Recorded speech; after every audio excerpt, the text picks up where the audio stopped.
Quelle est l'espérance de son appel? Quelles sont les richesses de la gloire de son héritage? Celui de Christ dans les saints, et quelle est l'excellente grandeur de sa puissance envers nous qui croyons?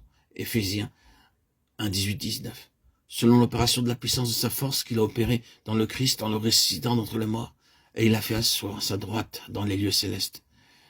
Et il l'a donné pour être chef sur toute chose à l'assemblée qui est son corps, la plénitude de celui qui remplit tout en tous. Éphésiens 1, 19, 23. Il fut un temps où chacun de nous s'est demandé ce que cela signifiait dans la pensée de Dieu. Cela nous dépassait, nous sommes parvenus juste à un petit aperçu d'éclairage. Il a grandi, ça croît encore et croîtra alors que nous l'examinerons. Les richesses de la gloire de son héritage, celui de Christ dans les saints.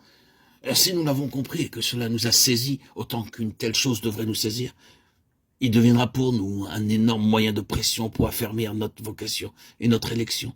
Nous arriverons à cela dans un moment. Sa pleine pensée, l'espérance de son appel, les richesses de la gloire de son héritage qu'il a dans ses seins. Juste après vient l'excellente grandeur de sa puissance. Nous remarquons qu'il s'agit d'une puissance en accord avec la force de son pouvoir qu'il a mobilisé avec une grande énergie, premièrement en ressuscitant Christ d'entre les morts. Ce n'est pas une petite chose lorsque nous considérons tout ce qui, spirituellement, a dû être affronté de la puissance de la mort. Puis, la seconde étape fut de l'asseoir à sa droite même. Le retour, là, au-dessus de toutes les principautés et puissances sur lesquelles domination lui est donnée, loin, au-dessus de toute dignité, autorité et puissance, et de tout nom, dans tous les âges, mettant tous ses ennemis à ses pieds, et ensuite le donnant pour être chef sur toute chose à l'Église qui est son corps. Tout ceci est rapporté comme étant l'œuvre de l'excellente grandeur de la puissance de Dieu, et la pleine connaissance de Christ est de connaître cela. Connaître la pleine connaissance de Christ consiste à être conduit exactement par le même chemin, dans la puissance de résurrection, d'ascension, d'exaltation, d'intronisation, de domination, de plénitude de lui-même. Telle est la pleine connaissance de Christ. Ce ne sont pas de petites choses, nous n'allons pas trop fort, nous n'exagérons pas. Nous nous attendons juste sur ce qui est dit et sur ce qui est le contenu de la déclaration unique dans la pleine connaissance de lui-même. Voilà la pleine pensée de Dieu pour les siens. Nous sommes appelés à considérer toutes choses en relation avec la pleine pensée de Dieu. Et si les Lévites sont en type l'église des premiers-nés, et nous l'antitype, l'église qui est son corps, alors l'église qui est son corps est appelée à devenir l'incarnation de la pleine pensée de Dieu, et à considérer toutes choses en relation avec cette pensée.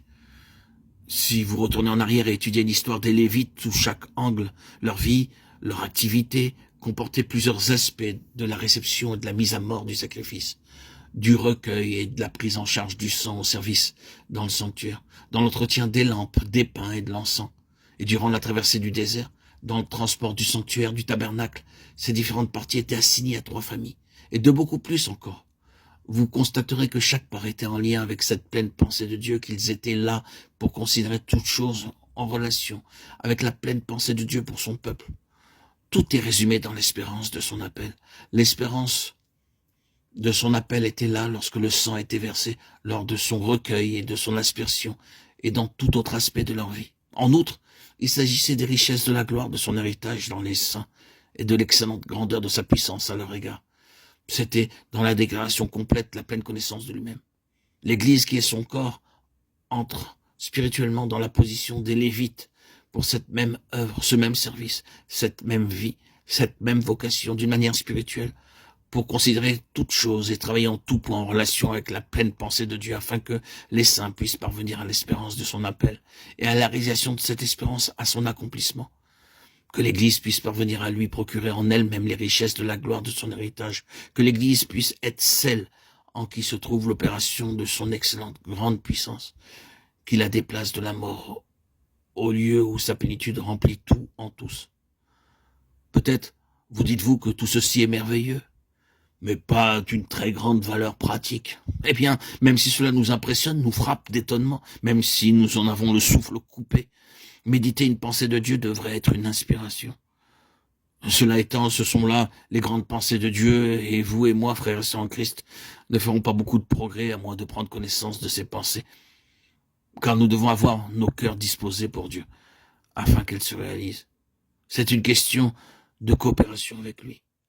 Et donc, dit l'apôtre, appliquez-vous d'autant plus à affermir votre vocation et votre élection, 2 Pierre 10. Comment pouvez-vous vous appliquer à moins de comprendre en quoi consiste votre appel et votre élection. Il s'agit bien de cela. Votre cœur est-il ouvert, disponible au Seigneur? Êtes-vous disposé à recevoir cette plénitude merveilleuse que vous offre le Seigneur? Cette connaissance et cette grâce qui est toute l'œuvre de Dieu et qui est offerte à tout enfant de Dieu, héritier du royaume, élu, choisi.